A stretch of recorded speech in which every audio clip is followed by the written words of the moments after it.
بسم اللہ الرحمن الرحیم الصلاۃ والسلام علیک یا رسول اللہ صلی اللہ تعالیٰ علیہ وسلم۔ نماز میں آیت سجدہ تلاوت کی گئی ہو اور سجدے تلاوت کرنا نماز میں بھول گیا ہو، یہاں تک کہ سلام بھی پھیر دیا ہو، تو سلام پھیرنے کے بعد سجدے تلاوت کر سکتا ہے یا نہیں؟ آیت سجدہ نماز میں تلاوت کی گئی ہو تو اسے نماز کے اندر ہی ادا کرنا ہوگا، نماز کے باہر ادا کرنے سے سجدے تلاوت ادا نہیں ہوگا۔ آیت سجدہ نماز میں تلاوت کی گئی تو بلا تاخیر سجدے تلاوت کرنا واجب ہے۔ تاخیر سے مراد 3 آیات سے زیادہ پڑھنے کی مقدار ہے۔ اتنی مقدار تک تاخیر ہوئی تو سجدے تلاوت کرنا ہوگا اور ساتھ میں سجدے سہو بھی واجب ہوگا، اور یہ نماز کے واجبات میں سے ہے۔ اتنی تاخیر نہیں ہوئی اور یاد آ گیا، سجدے تلاوت کر لیا، تو سجدے سہو کی ضرورت نہیں ہے، وہ گنہگار بھی نہیں ہوگا۔ 3 آیات سے زیادہ پڑھنے کی مقدار تک تاخیر ہوئی تو سجدے تلاوت بھی کرے گا اور ساتھ میں سجدے سہو بھی واجب ہوگا۔ اگر اتنی مقدار تک تاخیر ہوئی اور سلام پھیر دیا تو جب تک نماز کی حرمت میں ہے، منافی نماز میں سے کوئی عمل نہیں کیا ہے۔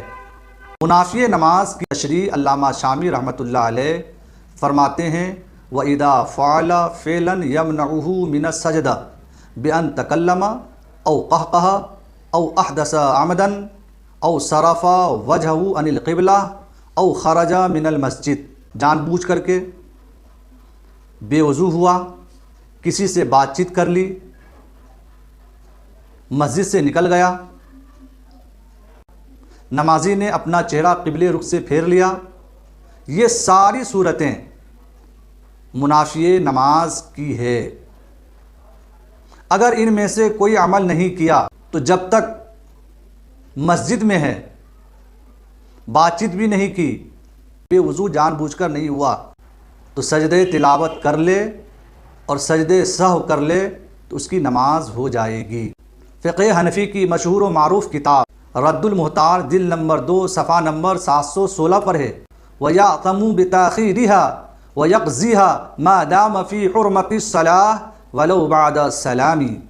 فتاوی ہندیہ جلد نمبر 1 صفحہ نمبر 126 پر ہے، اِذَا تَلَا آیَةَ السَّجْدَةِ وَنَسِیَ أَن يَسْجُدَ لَهَا ثُمَّ ذَكَرَهَا وَسَجَدَهَا وَوَجَبَ عَلَيْهِ سُجُودُ السَّهْوِ۔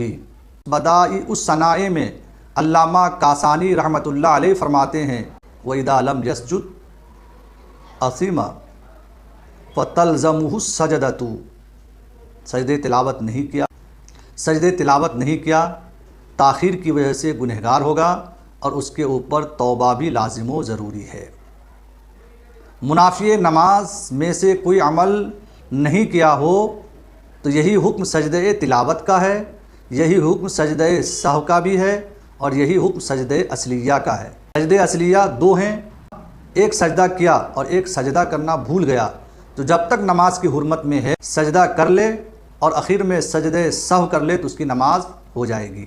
منافی عمل میں سے ایک عمل یہ بتایا گیا، نمازی نے اپنے چہرے کو قبلے سے پھیر لیا تو اب وہ سجدے تلاوت نہیں کر سکتا۔ علامہ شامی رحمۃ اللہ علیہ اس کے بارے میں فرماتے ہیں، یہ حکم ظاہری ہے، ظاہر کے اعتبار سے یہ حکم ہے۔ حکم یہ ہے کہ اگر نمازی مسجد میں ہو، اگرچہ اس نے اپنے چہرے کو قبلے سے پھیر لیا تو بھی وہ سجدے تلاوت کر سکتا ہے، تو اس کی